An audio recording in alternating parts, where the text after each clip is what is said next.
Jo sóc la Roser, profe de guitarra i conjunt instrumental de l'escola. I jo sóc l'Ignasi, professor de violí, orquestra i conjunts instrumentals.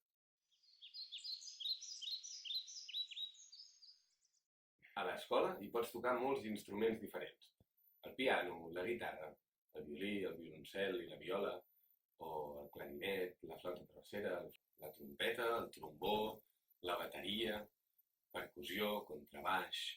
Per nosaltres, un dels valors principals de l'aprenentatge d'un instrument és que t'obre la possibilitat de tocar amb altres persones i és per això que l'espai del conjunt instrumental forma part d'aquest recorregut des de l'inici.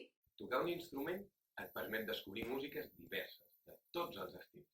Tocar un instrument et permet viatjar a altres llocs del món i a altres èpoques o fins i tot descobrir realitats de la teva pròpia ciutat que encara no coneixies.